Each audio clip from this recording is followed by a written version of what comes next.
Vamos de inmediato entonces a iniciar el mensaje de la palabra de Dios. Vamos a abrir nuestras Biblias en el pasaje que tenemos para el día de hoy. Estamos continuando con la serie de estudios sobre el libro del Apocalipsis. Así que abra su Biblia en Apocalipsis capítulo número 3. Y hoy vamos a conocer el mensaje a Filadelfia. Y dice así la palabra de Dios: escribe al ángel de la iglesia en Filadelfia. Esto dice el santo, el verdadero, el que tiene la llave de David, el que abre y ninguno cierra, y cierra y ninguno abre. Yo conozco tus obras. He aquí he puesto delante de ti una puerta abierta, la cual nadie puede cerrar. Porque aunque tienes poca fuerza, has guardado mi palabra y no has negado mi nombre.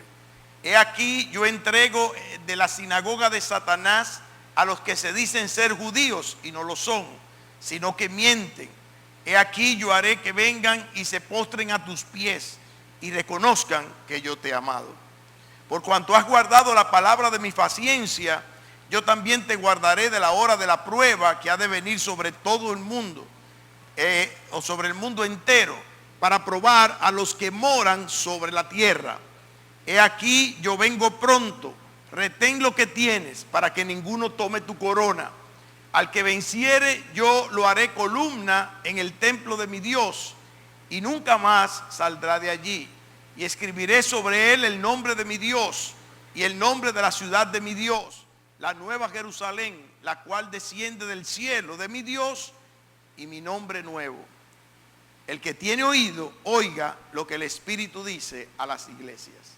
Vamos a inclinar nuestros rostros para pedir al Señor en oración su bendición para el mensaje de su palabra.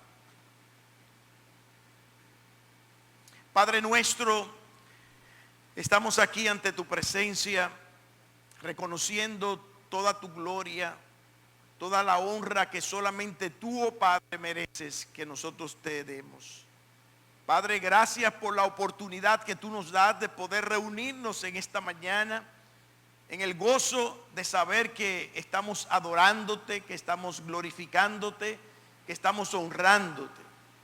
Cuando sabemos, Señor, que hay tantos lugares en este globo terráqueo donde creyentes fieles a ti no pueden reunirse con la libertad con que nosotros lo hacemos.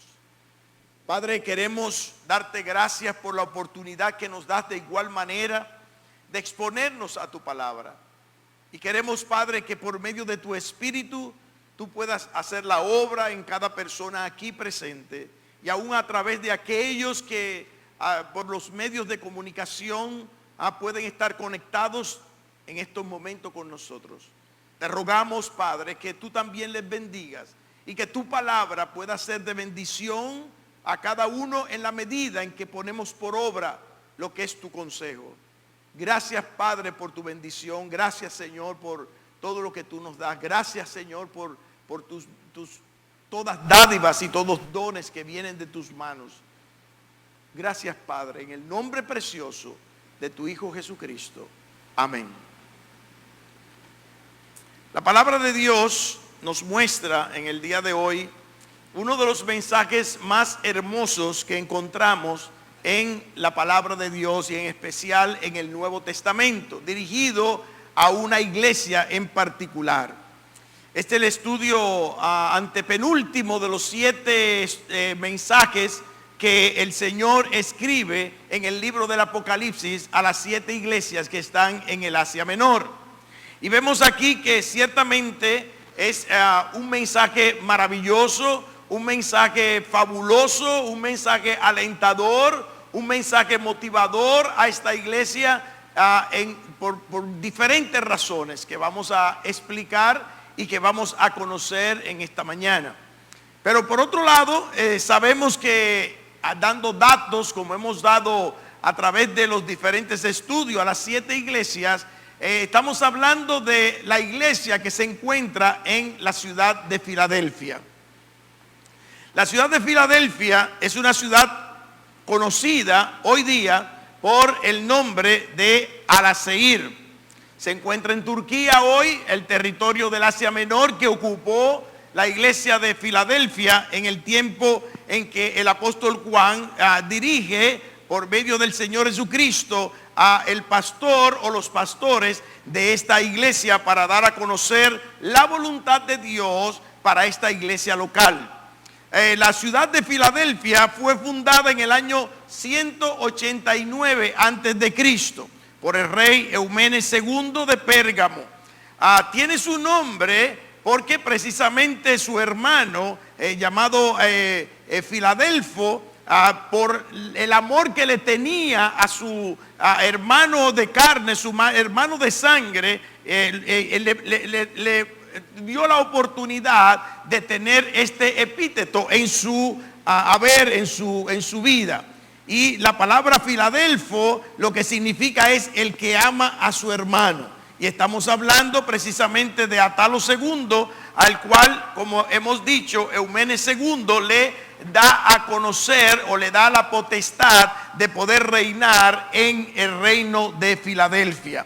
La ciudad probablemente es mejor conocida por el hecho de que es parte de las 7 iglesias que se encuentran en Apocalipsis. Aunque en Norteamérica hay una ciudad que se le puso el nombre precisamente en honor a esta iglesia de Filadelfia. Es una ciudad muy conocida en el norte de los Estados Unidos. Fue reconstruida por Tiberio, un emperador romano, porque fue devastada en 2 terribles terremotos que ocurrieron en el año 17 y en el año 23 después de nuestro Señor Jesucristo. Pero sabemos que el cristianismo llegó a ser conocido en esta región por el apóstol Pablo y se apoderó de muchas, no solamente de esta ciudad, sino de muchas otras ciudades a donde ellos hicieron, vamos a decir así, hicieron mella en lo que fue la cultura y en lo que fue el pensamiento de aquellas ciudades al conocer el evangelio de nuestro Señor. La ciudad de Filadelfia, hoy la ciudad de Seir, está localizada aproximadamente a 45 kilómetros al sureste de la ciudad de Sardis, que fue la ciudad donde se encontraba la iglesia de Sardis y que estudiamos en el estudio anterior. Existió ciertamente a la orilla del río Cogamis y un río que también fue tributario del río Hermus, que también circundaba la ciudad de Sardis. Como vemos ahí en el mapa de ubicación, encontramos que ya estamos en la penúltima de las ciudades a donde el Señor se dirige a estas diferentes iglesias en el libro del Apocalipsis. Al no haber tenido heredero, Atalo II, Filometor, como también se le llamaba, el último de los reyes de la dinastía atálida de Pérgamo, cedió al morir en el año 133 antes de Cristo a los romanos para que la ciudad de Filadelfia fuera una provincia del imperio. Y como vemos ahí, ciertamente se le entregó a lo que era en aquel entonces el reino jónico que se encontraba en Pérgamo, como estudiamos cuando estuvimos estudiando la iglesia a Pérgamo o la epístola a la iglesia de Pérgamo. Como vemos aquí, encontramos diferentes fotografías o diferentes ilustraciones de lo que es la región o lo que fue la región de la ciudad de Filadelfia. Ahora bien, concentrándonos en el mensaje de la palabra de Dios y concentrándonos en el mensaje que dirige el mismo Señor Jesucristo a esta iglesia, ya hemos dicho en el inicio que fue uno de los más gloriosos y maravillosos mensajes que una iglesia pudo haber recibido en todo el Nuevo Testamento. Y esto se debe precisamente a la fidelidad de esta iglesia al Señor. La fidelidad de esta iglesia al Señor. Como vemos en la palabra de Dios y como hemos leído ya en el mensaje que se escribe en el mismo libro del Apocalipsis, esta iglesia es una iglesia de la cual el Señor no tiene ningún tipo de queja. Ningún tipo de queja. A diferencia de otras iglesias de las que aparecen en esas 7 epístolas, Filadelfia es una iglesia aprobada por el Señor. El mensaje de esta iglesia es un mensaje de amor, es un mensaje de ánimo, es un mensaje en el cual el Señor promete que ella será protegida por causa de su fidelidad al Señor. Es como dice la Escritura, aun cuando nosotros fuésemos infieles, Él permanece fiel a su promesa y da una promesa de consuelo y de protección a esta iglesia por el único punto que Él enalbora de ella, que es precisamente su fidelidad. En primer lugar, encontramos el título que utiliza el Señor Jesucristo para referirse a la iglesia de Filadelfia. Y como vemos en el versículo 7, Él dice muy claramente, escribe al ángel de la iglesia en Filadelfia. Esto dice el santo y el verdadero, el que tiene la llave de David, el que abre y ninguno cierra, y cierra y ninguno abre. Y vemos allí lo primero que el Señor manifiesta a esta iglesia.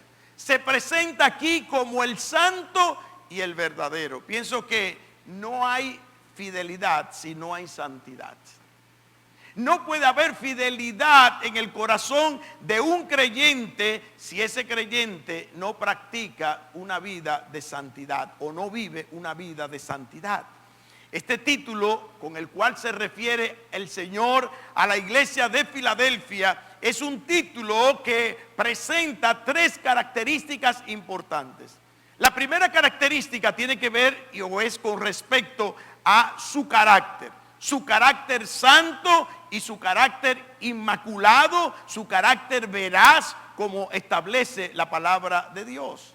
Si nosotros vemos en la palabra y principalmente en el Nuevo Testamento, encontramos allí cuando el Señor le dice a su pueblo en el capítulo 1 y verso número 16 de Primera de Pedro, sed santos porque vuestro Padre que está en los cielos es santo. Y así como los padres terrenales deseamos que nuestros hijos se parezcan a nosotros y nos sentimos bien orgullosos y nos pavoneamos cuando alguien nos dice, mire, ese muchacho tiene tus ojos, o ese muchacho actúa como tú, o ese muchacho camina como tú, o ese muchacho es como tú, nosotros nos enorgullecemos, ¿verdad? Pues la palabra de Dios nos enseña que de igual manera Dios desea que nosotros seamos santos, así como Él también es santo. Desde el libro de Levítico, desde que Dios formó a su pueblo, y podemos verlo en Levítico capítulo 11 y verso número 44, 45, y en el capítulo 19, verso 2 del mismo libro, cuando el Señor le dice a su pueblo que tenía que ser un pueblo santo, apartado para la gloria de Dios. Y eso es lo que nosotros tenemos que meternos en la cabeza, que como creyentes tenemos que estar apartados para Dios. ¿Por qué? Porque hemos sido comprados por precio, porque hemos sido comprados para su gloria, porque hemos sido comprados para hacer su perfecta y santa voluntad, y Él desea que nosotros nos apartemos de todo pecado y que nosotros no cedamos a ningún tipo de tentación. Eso es lo que dice la palabra del Señor, porque Él quiere que nosotros seamos santos. Otro detalle, otra característica del carácter de Dios que se presenta aquí en esta presentación del Señor es que es verdadero. Dice allí la Escritura, esto dice el santo y el verdadero. Y esto nos hace entender que Dios no es hombre para que mienta, como dice la palabra, ni hijo de hombre para que se arrepienta. Y que lo que Dios ha declarado en su palabra, eso se va a cumplir. Y déjeme decirle, se está cumpliendo. Se está cumpliendo. Al pie de la letra se está cumpliendo todo lo que el Señor dice en su palabra. ¿Por qué? Porque ciertamente Dios es veraz.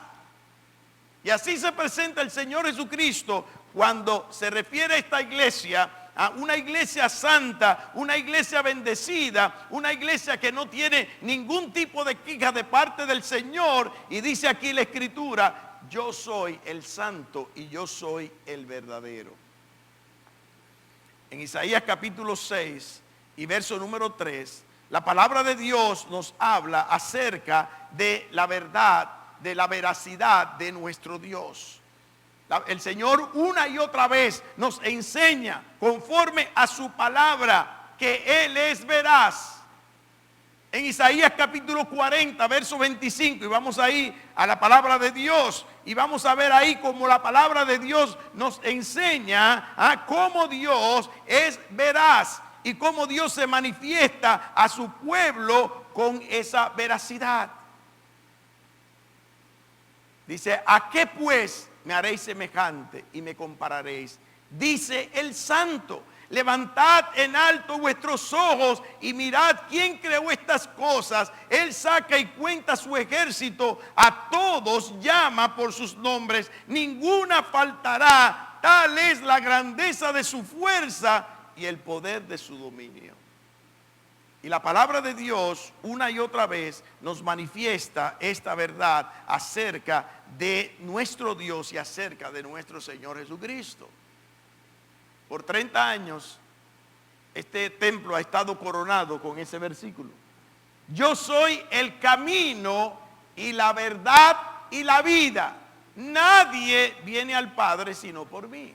Y el Señor Jesucristo se cataloga aquí, hace referencia aquí de que Él es la verdad, porque Él es Dios y Él es verdadero y no hay mentira en Él, dice la santa palabra de Dios. De igual manera, el Señor cuando se fue a los cielos, y lo podemos buscar en Juan capítulo 16 y verso número 13, Juan capítulo número 16 y verso número 13, allí la palabra del Señor nos enseña y nos muestra la manera en que el Espíritu que Él enviaría a la tierra para estar en el corazón de aquellos que se convirtieran a Él, lo iba a hacer la función de guiarnos a la verdad. Y es lo que vemos aquí. Pero cuando venga el Espíritu de verdad, Él os guiará a toda la verdad, porque no hablará por su propia cuenta, sino que hablará todo lo que oyere y os hará saber las cosas que habrán de venir. Él me glorificará porque tomará de lo mío y os lo hará saber. ¿Y quién es Cristo? La verdad. Tomará de lo mío, dice la Escritura, tomará de lo que es verdad y os lo hará saber. Por eso nos va a guiar a toda la verdad. Y es una bendición que nosotros podamos tener el Espíritu del Señor desde el día en que nos convertimos, para poder, conforme a la palabra de Dios, entender lo que es el propósito y el mensaje de Dios y guiar nuestras vidas por esto. El gran problema hoy día es que la gente quiere en primer lugar tener los beneficios de la palabra de Dios, tener los beneficios que Dios da a aquellos que obedecen, no obedeciendo lo que dice la palabra de Dios. Y el mundo hoy está alejado de la palabra. Y el mundo hoy no puede encontrar esa verdad. ¿Por qué? Porque no tiene a Cristo en su corazón. Porque no tiene el Espíritu de Dios para que le guíe a toda la verdad. Y aún aquellos que dicen que lo tienen, van en contra de lo que dice la palabra. ¿Por qué? Porque ciertamente no están haciendo la voluntad de Dios. Por eso el Señor dijo, no todo el que dice Señor, Señor, entrará en el reino de los cielos. No todo el que dice Señor, Señor, entrará en el reino de los cielos. ¿Cómo tú vas a poder ser conocedor de la verdad? ¿Cómo tú puedes distinguir entre el espíritu de verdad y el espíritu de error? Cuando tú tengas el poder del Espíritu de Dios y tú tengas la palabra de Dios para comprobar que esa es la verdad y vivir conforme a esa verdad. Porque en una iglesia cristiana, por lo menos en una iglesia cristiana donde se hable de la palabra de Dios, demandamos que cada persona venga con su Biblia y tenga su Biblia en mano cuando estemos predicando la palabra de Dios? Porque tú tienes que verificar, porque tú tienes que ver, porque tú tienes que velar en el poder del Espíritu de Dios si lo que estamos predicando es la palabra de verdad. Y el día que no prediquemos aquí la palabra de verdad, yo soy el primero que le aconsejo no vuelva más. no vuelva más. Y el Espíritu de Dios le va a decir a cada uno de manera particular, por qué razón lo que se está predicando aquí es veraz o no es veraz. Y yo veo las iglesias hoy llenas de gente, sin una Biblia en la mano. Le ponen una musiquita que, ¿verdad? Y todo el mundo se maravilla de la música y todo el mundo se emociona con la música y todo el mundo alaba con la música. No se sabe si está alabando al Dios de los cielos, si está alabando al Dios del infierno, no se sabe. Pero no hay forma de verificar si estamos haciendo lo que dice la palabra de Dios. ¿Cuántos elementos se introducen en lo que se llama hoy, entre comillas, un culto cristiano? Y no se ve por la palabra de Dios si eso es lo que le agrada a Dios o eso es lo que le agrada a la gente. Porque nosotros no venimos a la iglesia a ser agradados. Nosotros venimos a congregarnos con la iglesia para agradar al Dios de los cielos. Gloria al Señor. A eso es que usted tiene que venir y yo tengo que venir a la iglesia o congregarme con la iglesia en el templo donde nos congregamos para adorar al Dios de los cielos, que es el único que merece la honra, es el único que merece la gloria. Eso es lo que dice la palabra de Dios. Y vemos ahí a que con estos títulos el Señor Jesucristo manifiesta a la iglesia de Filadelfia: yo soy el santo y yo soy el verdadero. En segundo lugar, la segunda cualidad que se menciona aquí en la presentación del Señor Jesucristo es con respecto a su posición divina.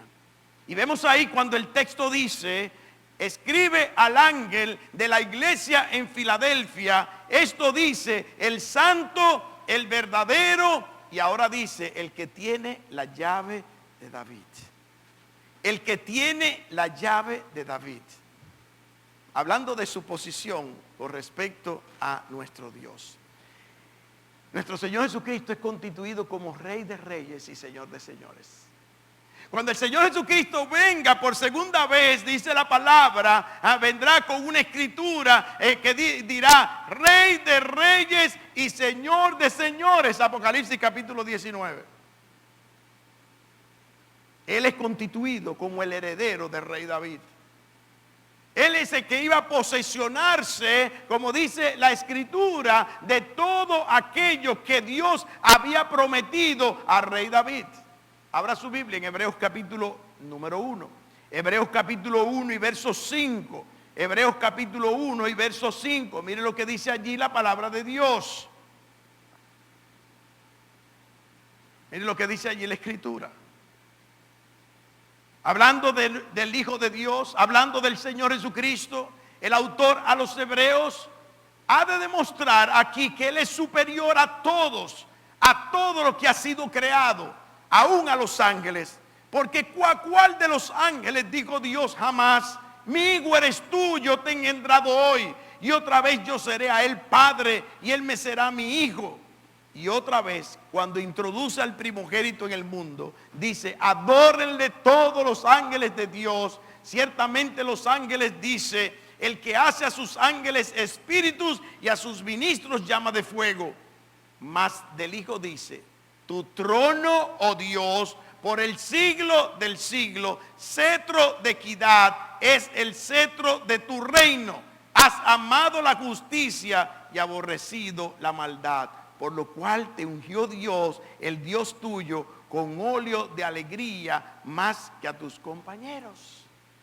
Y vemos allí la manera en que el autor a los hebreos nos habla de la grandeza, de la superioridad de aquel que iba a tomar el reino de David, a posesionarse de aquella gran promesa mesiánica que Dios había declarado para el Hijo de Dios. El que tiene la llave de David. Vaya ahora a Isaías capítulo 22. Isaías capítulo número 22. Y vemos allí lo que dice la palabra de Dios. Isaías capítulo 22 y verso 20. Hablando aquí del rey Eliakim. Una profecía de cumplimiento doble. heredero del rey David, dice: en aquel día llamaré a mi siervo Eliaquim, hijo de Hilcías, y lo vestiré de tus vestiduras y lo ceñiré de tu talabarte, y entregaré en sus manos tu potestad, y será padre al morador de Jerusalén y a la casa de Judá. Y pondré, oiga bien, la llave de la casa de David sobre su hombro, y abrirá y nadie cerrará y nadie abrirá. Mire cómo se cumple al pie de la letra la palabra de nuestro Dios en la persona de nuestro Señor Jesucristo. Dice allí la escritura: Él es el que tiene la llave de David, el que abre y nadie cierra, y el que cierra y nadie abre, dice la palabra de Dios. Todavía abra su Biblia en Primero de Crónicas, capítulo número 17 y verso número 11. Primero de Crónicas, capítulo 17 y verso número 11. Mire lo que dice allí la palabra de Dios. Y cuando tus días sean cumplidos para irte con tus padres, levantaré descendencia después de ti a uno de entre tus hijos, y afirmaré su reino, y él me edificará casa, y yo confirmaré su trono eternamente. Y yo le seré por padre, y él me será por hijo, y no quitaré de él mi misericordia, como lo quité de aquel que fue antes de ti, sino que lo confirmaré en mi casa y en mi reino eternamente, y su trono será firme para siempre. Dice allí la palabra de Dios. Conforme a todas estas palabras, conforme a toda esta visión, así habló Natán a David, cuando Dios le dio la promesa de que de su descendencia uno vendría a tomar el reino eternamente. Una tercera cualidad que se presenta cuando el Señor se refiere o se dirige a la iglesia a Filadelfia es con respecto a su administración, al poder de autoridad que Él tiene para administrar todas las cosas. Y es cuando dice el texto: no solamente es el que tiene la llave de David, sino el que abre y ninguno cierra, y cierra y ninguno abre. Y por eso los cristianos confiamos en el poder del Señor. Mire, usted le puede presentar lo que usted quiera al Señor allí. Y usted puede orar por lo que usted quiera al Señor. Pero le recomiendo, si usted es sabio, le recomiendo que siga las instrucciones del Señor. Cuando habló a los discípulos, cuando los discípulos le dijeron al Señor: Señor, ¿y cómo debemos orar? Padre nuestro que estás en el cielo. Primero dirígete al Padre, que Él es el que tiene todo el poder. Padre nuestro que estás en el cielo, santificado sea tu nombre. Santifica el nombre de Dios, porque Dios es santo, 3 veces santo. Eso es lo que dice el Padre nuestro, en la famosa oración modelo que el Señor da allí para que nosotros oremos conforme a su voluntad. Padre nuestro que estás en los cielos, santificado sea tu nombre, dice allí la Escritura. Y cuando habla de cumplir su voluntad, ¿qué dice el Señor? Que tu voluntad sea hecha aquí en el cielo, como es hecha ¿dónde? En los cielos, en la tierra. Así como se hace aquí en los cielos, allí en los cielos queremos que se haga aquí en la tierra. O sea que ¿quién es el que decreta? ¿Quién es el que decreta? ¿Quién es el que decide? ¿Quién es el que ha de abrir o cerrar o abrir? Según lo que dice la Biblia. El Dios de los cielos.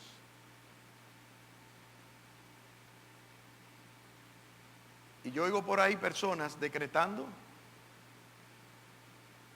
no lo recibo. ¿Usted ha visto eso, no?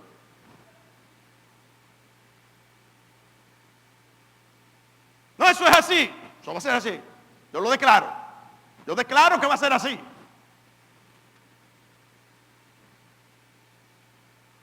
Eso no es más que una muestra de la soberbia del hombre caído. Sépalo. No es más que una muestra de la soberbia del hombre caído que no actúa conforme a la voluntad de Dios. ¿Cómo dijo el Señor que oráramos? que se haga tu voluntad, así en la tierra como se hace también en los cielos. Que Él es el que sabe lo que nos conviene. Romanos capítulo 8 y verso 26 dice la Escritura que nosotros ni siquiera como seres humanos sabemos cómo pedir. Gloria a Dios que el Espíritu de Dios intercede por nosotros con gemidos indecibles para que nosotros pidamos conforme a la voluntad de Dios y como conviene a nosotros como hijos de Dios. ¿Usted quiere hacer delincuente a un hijo? Dele todo lo que le pida. ¿Usted quiere que Dios haga un delincuente de usted? Dígale a Dios que le dé todo lo que usted le pide. ¿Usted no sabe que muchas veces pedimos cosas que pueden ser de maldición a nuestras vidas? Que nosotros no sabemos ni siquiera lo que está delante de nuestras narices. Que el único que conoce lo que nos conviene es el Dios de los cielos, aun cuando vengan cosas a nuestras vidas que no sean agradables, aun cuando nosotros pasemos por circunstancias y pruebas que decimos, pero ¿y qué es lo que está pasando? Pero sabemos que Dios está actuando. ¿Por qué? Porque como dice la Escritura, Él es el que tiene el poder de todas las cosas. Él es el que abre y ninguno cierra, y el que cierra y ninguno abre. Cuando Dios te cierra una puerta, no trates de abrirla. Cuando Dios te abre una puerta, entonces traspasa y vea la victoria, porque Dios va a permitir que esa puerta esté abierta para su gloria y nadie la va a poder cerrar. Estas palabras tienen como objetivo de dar a esta iglesia una seguridad completa de que a pesar de las pruebas que ellos estaban viviendo, porque tenían tremendas pruebas, porque estaban siendo perseguidos, porque estaban siendo maltratados, porque estaban siendo acusados, porque estaban siendo encarcelados, por todo lo que era el judaísmo en aquellos días, y mientras tanto ellos tenían en su corazón el gozo de saber que todo lo que ocurría en sus vidas era para su bien. Como dice Romanos capítulo 8, verso 31. Pues ¿qué diremos a esto? Si Dios es por nosotros, ¿quién contra nosotros? Usted y Dios son la mayoría. Y el que está conforme a la voluntad de Dios y vive conforme a la voluntad de Dios va a ser bendecido por Dios. Ahora pasamos al elogio del Señor a esta iglesia. Apocalipsis capítulo 3, verso número 8. Note lo que dice ahí la palabra de Dios. Yo conozco tus obras. He aquí he puesto delante de ti una puerta abierta, la cual nadie puede cerrar. Porque aunque tienes poca fuerza, has guardado mi palabra y no has negado mi nombre. Y aquí se hace otra vez una referencia al hecho de que cuando Dios abre puerta para su gloria, nadie la va a poder cerrar. Nadie, absolutamente nadie la va a poder cerrar. Las obras de fidelidad de esta iglesia son evidentes delante del Señor. Y vemos allí que aún cuando ellos pudieran tener como otras iglesias una apariencia externa que quisieran engañar a los demás, dice aquí la Escritura, el Señor conocía el valor interno, el valor que había en el corazón de estos creyentes. Filadelfia era una iglesia de obras y de fruto espiritual agradable al Señor, y que estaban haciendo lo que Él determinaba para una iglesia. ¿Cuál es el propósito de Dios en una iglesia? Que prediquemos su palabra, que hagamos discípulos y que la gloria de todo eso sea para Dios.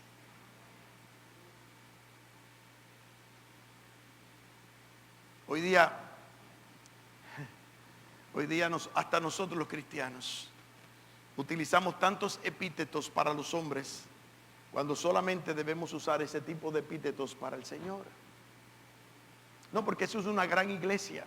No porque ese es un gran pastor o un gran predicador o un gran hombre. Eso no existe. Lo que existe es un gran Dios que va a obrar y va a operar en hombres que se hacen, como dice la Escritura, mansos y humildes, como el Señor quiere que seamos, para su gloria y su honra. Y Él va a usar a esos barros que se van a poner en manos de ese alfarero, para que Él, conforme a su voluntad, pueda hacer lo que debemos nosotros dejar que Él haga en nuestras vidas. He aquí, dice allí, he puesto delante de ti una puerta abierta, la cual nadie puede cerrar, dice allí la palabra de Dios.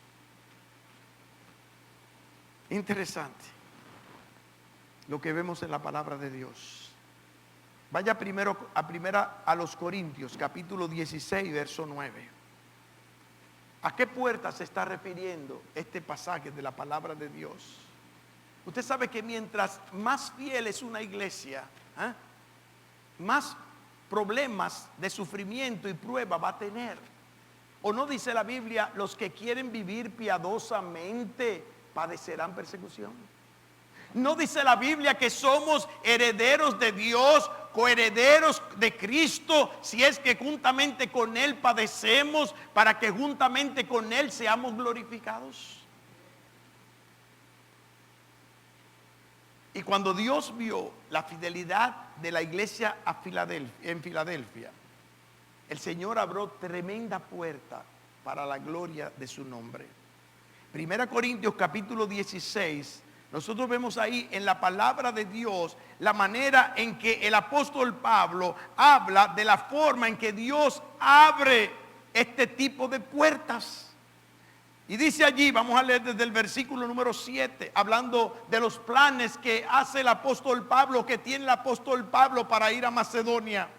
Y dice, porque no quiero veros ahora de paso, pues espero estar con vosotros en algún tiempo, si el Señor lo permite. Pero estaré en Éfeso hasta Pentecostés. Versículo 9, porque se me ha abierto, oiga, puerta grande y eficaz, y muchos son los adversarios. ¿Y en qué andaba Pablo?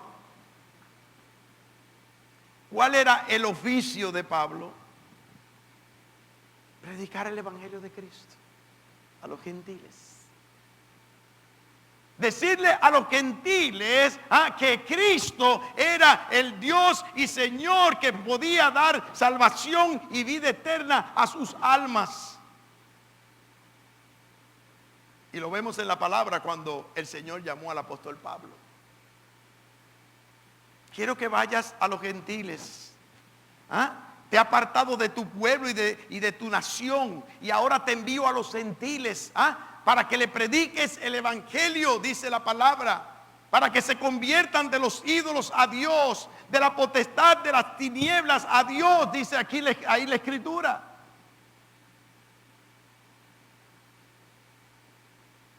En eso andaba el apóstol Pablo, predicando el evangelio. Y mientras más predicaba el evangelio, dice aquí la palabra, había más adversarios del evangelio. No eran adversarios de Pablo, no. Eran adversarios del evangelio. Porque Pablo andaba en la verdad. Porque él estaba predicando la verdad. Pero Dios le había abierto puerta grande, dice aquí la palabra. Porque se me ha abierto puerta grande y eficaz, y muchos son los adversarios. Sigamos adelante. Mire lo que dice la palabra de Dios. Colosenses capítulo 4 y verso número 3. Vamos a seguir viendo en la palabra de Dios lo que significa el que Dios abra una puerta conforme a su voluntad. Vamos a leer desde el versículo 1, capítulo 4 de Colosenses. Amos, haced lo que es justo y recto con vuestros siervos, sabiendo que también vosotros tenéis un amo en los cielos. Perseverad en la oración, velando en ella con acción de gracias orando también al mismo tiempo por nosotros, para que el Señor nos abra puerta para la palabra, a fin de dar a conocer el misterio de Cristo, por el cual también estoy preso, para que lo manifieste como debo hablar. El propósito de una iglesia cristiana es orar al Señor para que el Señor nos dé o nos provea una puerta grande, una puerta abierta, como dice aquí la palabra de Dios, para predicar el evangelio de nuestro Señor Jesucristo. Y no es aquí. Aquí estamos para instruir a la iglesia. Efesios capítulo 4 dice que Dios dio dones a la iglesia y dio pastores y maestros para equipar a los santos, para que los santos, supuestamente la iglesia, haga la obra del ministerio. Y Dios te está proveyendo pastores y te provee maestros para que tú te equipes, para que tú tengas las herramientas necesarias. ¿Para qué? Para que cuando Dios te abra puerta grande, tú vayas a predicar el evangelio allá afuera. Eso es lo que está diciendo la palabra de Dios. Y dice allí la escritura: he aquí, he puesto delante de ti, dice el Señor Jesucristo a Filadelfia, una puerta abierta, la cual nadie puede cerrar, dice allí la escritura, porque aunque tienes poca fuerza, has guardado mi palabra y no has negado mi nombre. ¿Qué nos dice eso? Que cuando Dios abre puerta, no importa lo pequeña que sea una iglesia, lo débil que sea una iglesia, los pocos que sean en esa iglesia, Dios la va a bendecir. ¿Usted cree que Dios le prometió iglesia grande a todos los pastores o prometió iglesia grande a todos los cristianos? No. ¿Quién ha dicho eso?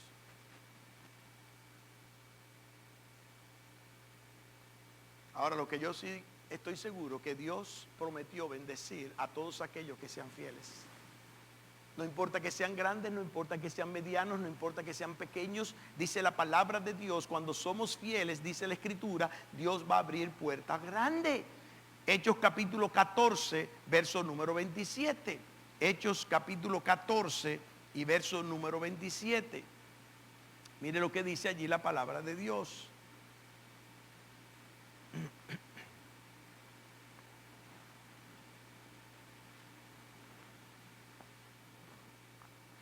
Está hablando el apóstol Pablo, que está regresando de Antioquía de Siria, predicando la palabra de Dios. Dice el versículo 24 de ese capítulo número 14, pasando luego por Pisidia, vinieron a Panfilia y habiendo predicado la palabra en Perge, descendieron a Talía, de allí navegaron a Antioquía, desde donde habían sido encomendados a la gracia de Dios para la obra que habían cumplido, y habiendo llegado y reunido a la iglesia, referían cuán grandes cosas había hecho Dios con ellos, cómo había abierto la puerta de la fe a los gentiles, y se quedaron allí mucho tiempo con los discípulos. Y vemos allí la manera en que el apóstol Pablo daba testimonio de la manera en que Dios lo había bendecido al abrir puerta para predicar el evangelio a los gentiles. Otro texto que yo quiero que busquemos en la palabra de Dios es el que se encuentra en 2 Corintios capítulo 2 y verso 12. 2 Corintios capítulo 2 y verso 12. Dice allí la palabra, hablando del apóstol Pablo, que era un ser humano como usted y como yo, y que se cuestionaba a veces muchas cosas, y que pasaba por penas y tribulaciones, y que pasaba por ansiedades. Dice: cuando llegué a Troas para predicar el evangelio de Cristo, aunque se me abrió puerta en el Señor, no tuve reposo en mi espíritu por no haber hallado a mi hermano Tito. Así, despidiéndome de ellos, partí a Macedonia. ¿Qué significa esto? Que aun cuando Dios nos abra puertas para predicar el evangelio de Cristo, vamos a estar en dificultades, vamos a pasar por situaciones, vamos a tener penas y vamos a tener sufrimientos. Cuando el Señor dijo que el cristiano no va a padecer. ¿Cuándo lo dijo? ¿A dónde lo dijo? ¿A quién se lo dijo? Por el contrario, dice la palabra de Dios, en el mundo tendréis aflicción, pero confiad, yo he vencido al mundo. Eso es lo que dice la palabra de Dios. Y esta iglesia no tenía fuerza, pero estaba fortalecida en el poder de Cristo. Todo lo puedo en Cristo que me fortalece. No importa la tribulación, no importa la prueba, no importa los padecimientos, no importa que tengamos que humillarnos delante de los demás. Dice la Escritura, estamos fortalecidos en el Señor y en el poder de su fuerza. Y esta iglesia era una iglesia que había padecido por Cristo. En segundo lugar, esta iglesia había guardado la palabra de Dios. Esta iglesia había aplicado la palabra de Dios a su vida. Esta iglesia, aplicando la palabra de Dios a su vida, había sido influyente en los demás al predicar la palabra. Y esta iglesia no había negado el nombre de nuestro Señor Jesucristo. Y esto es muy importante, porque muchas veces nos vemos en circunstancias de dificultad, aún en persecuciones, a donde muchos niegan el nombre de Cristo. ¿Y tú también eres de los cristianos? El apóstol Pedro, que se creía bien fuerte y bien fiel, le dijo al Señor, yo nunca te negaré. Y no bien había cerrado la boca, el Señor le dice, mira, antes que el gallo cante, 2 veces me negarás 3 veces. Y cuando le dijeron, tú también eres uno de ellos. No, yo no. ¿Y cuántas veces nosotros como cristianos nos hemos visto en esas mismas circunstancias? ¿Qué dice la palabra de Dios? Esta iglesia, por lo cual vemos es una iglesia bendecida, es porque no había negado el nombre de nuestro Señor Jesucristo. Por eso se le da una tremenda promesa. Abra su Biblia en el capítulo 3 y verso número 9 de Apocalipsis. He aquí la primera promesa, una promesa con respecto a su buen testimonio. He aquí yo entrego de la sinagoga de Satanás a los que se dicen ser judíos y no lo son, sino que mienten. He aquí yo haré que vengan y se postren a tus pies y reconozcan que yo te he amado. No hay cosa más maravillosa que esa expresión del Señor. Tú has sido fiel, no te preocupes, que yo voy a buscar a tus enemigos y les voy a demostrar cuánto yo te amo a ti.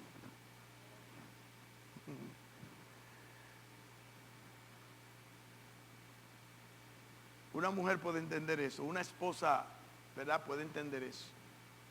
Que su esposo haga cosas que le demuestren a ella y a los demás que les aman. ¿Verdad que sí? Y Cristo Jesús es nuestro esposo, dice la Biblia. El esposo de la iglesia, que la va a presentar delante de Dios pura y santa, dice la palabra de Dios, purificada por su sangre derramada en la cruz del Calvario, para decirle al mundo cuánto Él nos ha amado. Eso es lo que dice la palabra de Dios. Y el Señor lo expresa bien claro. No te preocupes que voy a buscar a aquellos que dicen ser judíos y no lo son, sino que mienten. He aquí yo haré que vengan y se postren a tus pies y reconozcan que yo te he amado. Y cuando veamos lo que va a pasar en el tiempo de la gran tribulación, lo que nosotros veremos conforme a lo que el Señor ha profetizado en cumplimiento a lo que dice aquí en la palabra de Dios. Y le da una segunda promesa. la promesa con respecto a su protección. Capítulo 3, verso número 10, uno de los versículos más gloriosos que encontramos en la palabra. Por cuanto has guardado la palabra de mi paciencia, yo también te guardaré de la hora de la prueba que ha de venir sobre el mundo entero para probar a los que moran sobre la tierra. Y eso viene, sepa que eso viene. Y el hombre, aunque no cree en Dios, sabe que eso viene. Y están asustados. Yo recuerdo años atrás cuando la tormenta en el desierto, la guerra allá en la Mesopotamia, para rescatar a la nación esta que Irak tenía subyugada, White. Y cuando vieron los movimientos de todos aquellos misiles y vieron los movimientos de todo aquel poder, llegó la tercera guerra mundial. Y esto se va a acabar. Pero usted no ha leído la Biblia.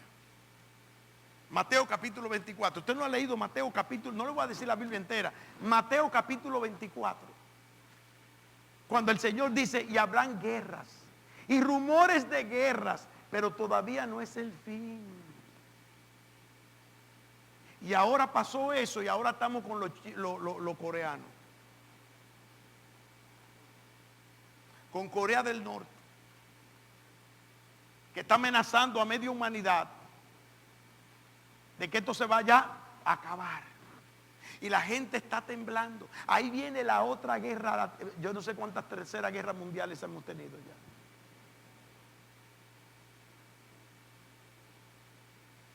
Hasta que venga lo que anunció Dios.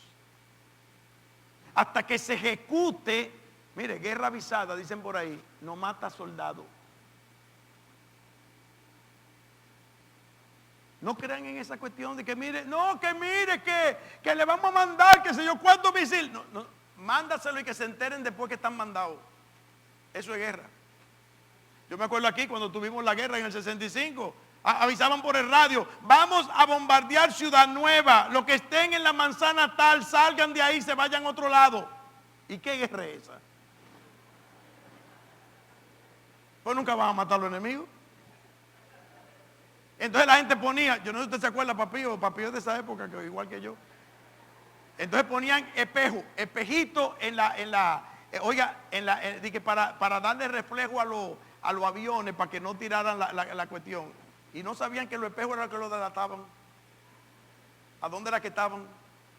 A donde esté el espejito, ahí mandarle la bomba. ¿Y qué guerra es esa? La Biblia dice, cuando el hombre anuncie paz y seguridad, vendrá sobre ellos destrucción repentina. Eso es lo que dice la palabra de Dios. Es que nosotros vamos a creer que todo está maravilloso y que todo está en paz. Y habrá muchos líderes mundiales anunciando la paz, como ya hay muchos por ahí anunciándola, dice la palabra de Dios. Mas sin embargo, ahí es donde va a venir la destrucción de parte de Dios. Pero ¿qué dice aquí? Y por eso sabemos que la iglesia será levantada antes de la gran tribulación. Por cuanto has guardado la palabra de mi paciencia, yo te guardaré también de la hora de la prueba que ha de venir sobre el mundo entero para probar a los que moran sobre la tierra. Y qué bendición. Y Dios siempre ha hecho eso. Eso no es algo nuevo que se inventó el Señor. Cuando el Señor trajo el diluvio, ¿qué hizo? Levantó a los justos. Y levantó a Noé con su familia en el arca. Eso es lo que dice la palabra de Dios. Y cada vez que hubo un cataclismo mundial y cada vez que hubo todo lo que se presenta en la palabra para juicio de aquellos que tenían que ser juzgados, el Señor levantó a los suyos. Por cuanto has guardado la palabra de mi paciencia. ¿Qué significa esto? Que nos ocupemos nosotros de guardar la palabra de su paciencia. Para que nosotros seamos bendecidos y llevados con el Señor, como dice aquí la palabra de Dios. ¿Qué hizo Dios con Lot? Cuando derramó fuego sobre Sodoma y Gomorra, ¿qué hizo Dios? Sacó a Lot y a su familia. Y solamente su mujer, por no obedecer a Dios, se convirtió en una estatua de sal, dice la palabra del Señor. Y cuando Dios envió juicio contra Egipto, dice la palabra, Dios sacó a Israel y lo apartó para su gloria. Y eso es lo que vemos en la palabra de Dios. Tercera promesa. Una promesa con respecto a su pronta venida. He aquí, versículo 11, capítulo 3. He aquí yo vengo pronto, y retén lo que tienes para que ninguno tome tu corona. Y el Señor llama a esta iglesia a fidelidad. Llama a esta iglesia a fidelidad. Tú vas a recibir una corona, estéfano, un estéfanos, que era un collar entretejido de hojas de laurel que se le ponían a los vencedores y a los que obtenían la victoria. Y dice aquí la palabra, yo vengo pronto, retén lo que tienes para que ninguno tome tu corona. Y mire, la ciudad de Filadelfia fue protegida por el Señor. En la persecución de Trajano, en el primer siglo, permaneció esta iglesia, esta ciudad y esta iglesia. En la destrucción del Asia Menor por los maometanos, dice, esta ciudad fue preservada por Dios. En la destrucción del siglo XIV por los tártaros, esta ciudad fue llamada, oigan cómo fue llamada, la ciudad de Dios, aún por los maometanos. Todavía existe hoy como ciudad por la gracia de Dios. Muchas ciudades fueron borradas del lugar donde estaban por su infidelidad. Pero Dios hizo promesa no solamente a la iglesia en Filadelfia, sino a esta ciudad. Y para concluir, Apocalipsis capítulo 3, verso 12. Ahí vemos la recompensa que ofrece el Señor a esta iglesia. Al que venciere, yo lo haré columna en el templo de mi Dios y nunca más saldrá de allí. Y escribiré sobre él el nombre de mi Dios y el nombre de la ciudad de mi Dios, la nueva Jerusalén, la cual desciende del cielo de mi Dios, y mi nombre nuevo. Oiga, cómo el Señor ahora particulariza. Hasta este momento le estuvo hablando a la iglesia. Le estuvo hablando al conjunto de creyentes que se congregaba en Filadelfia. Ahora el Señor le habla a cada cristiano de manera particular. Porque mire, la salvación no es por bonche. La salvación no es por racimo. La salvación es individual. Ese versículo que está en la Biblia, que malutilizan muchos. Cree en el Señor Jesucristo y serás salvo tú y tu casa. No puede ser sacado de su contexto. La Biblia dice que cuando el apóstol Pedro fue allí a predicar la palabra de Dios y dio esta promesa, fue y le predicó a toda la familia de aquel hombre que estaba con él apresándolo, el carcelero. Y dice la palabra de Dios que fueron salvos los que estaban en su casa por la promesa dada de parte de Dios. La salvación es individual. El Señor dice, el que cree. Ahora dice aquí la Escritura, al que venciere. Está hablando a cada creyente individual. Dice, yo lo haré columna en el templo de mi Dios y nunca más saldrá de allí. Y ahí es donde está la bendición de la eternidad de la salvación que ofrece nuestro Dios. Sabiendo que un día estaremos en los cielos. ¿Y columna de qué? Del templo de su Dios, columna de la persona de Cristo, sostén de la persona y gloria de Cristo Jesús. Apocalipsis capítulo 21 dice, allí en aquel lugar, en esa nueva Jerusalén, no habrá necesidad de templo. Dice, y no viene ella templo, porque el Señor Dios Todopoderoso es el templo de ella y el Cordero. Y allí estaremos sosteniendo al Señor y alabando al Señor y glorificando al Señor, como dice su palabra.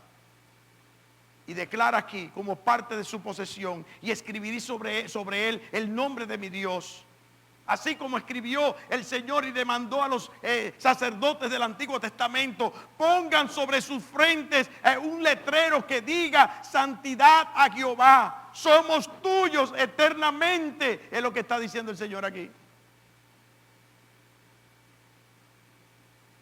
Y el nombre de la ciudad de mi Dios, y la nueva Jerusalén, la cual desciende del cielo de mi Dios, y mi nombre nuevo.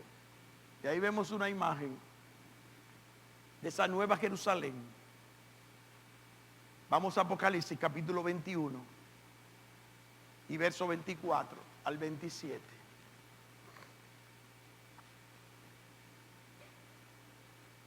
Una imagen muy pálida, muy burda, a la imaginación de un hombre. Imagínense lo que será hecha a la imaginación de Dios. Y las naciones que hubieren sido salvas andarán a la luz de ella, y los reyes de la tierra traerán su gloria y honor a ella. Sus puertas nunca serán cerradas de día, pues allí no habrá noche, y llevarán la gloria y la honra de las naciones a ella, y no entrará en ella ninguna cosa inmunda o que hace abominación y mentira, sino solamente los que están inscritos en el libro de la vida del Cordero. ¿Usted está bien? Los que están inscritos en el libro de la vida del Cordero. ¿Y cuándo usted es inscrito en el libro de la vida del Cordero? Cuando usted nace de nuevo, se convierte a Cristo, se arrepiente de sus pecados y toma la decisión de transformar su vida y convertirse, como dice la palabra de nuestro Dios. La palabra de Dios nos enseña que vamos a ser bienaventurados, felices y dichosos. En Apocalipsis 22:14 dice el Señor: bienaventurados los que lavan sus ropas para tener derecho al árbol de la vida y para entrar por las puertas de la ciudad. Oiga, dichosos, bienaventurados. Dice allí: los que lavan sus ropas para tener derecho al árbol de la vida y para entrar por las puertas de la ciudad. Qué bendición, hermanos, que tenemos esa gran promesa. Qué bendición que tenemos la seguridad de que cuando partamos de esta tierra, lo que nos espera es la patria celestial. Una ciudad que Dios ha preparado para que vivamos en ella eternamente y para su gloria. Por eso termina el Señor diciendo: el que tiene oído, oiga lo que el Espíritu dice a las iglesias. El que tiene oído, oiga lo que el Espíritu dice a las iglesias.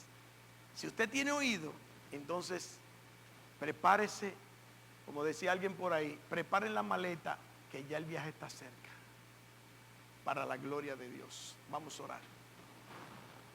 Padre nuestro, Dios de la gloria, te alabamos y te bendecimos.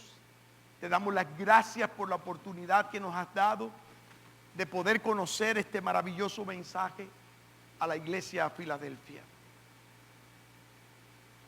Gracias, Padre, por tus promesas.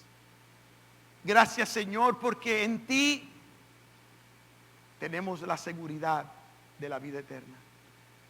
Gracias, Padre, porque mientras estemos aquí en esta tierra, tú nos permites cumplir tus propósitos.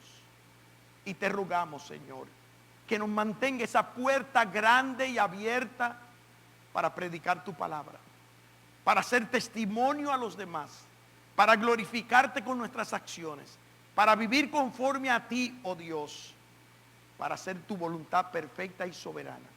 Y te rogamos, Señor, que al final de todo tú seas el único glorificado.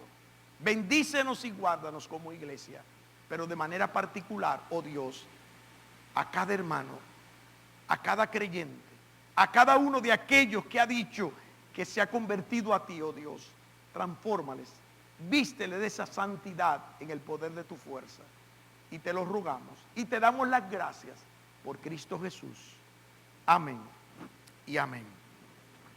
Vamos a continuar con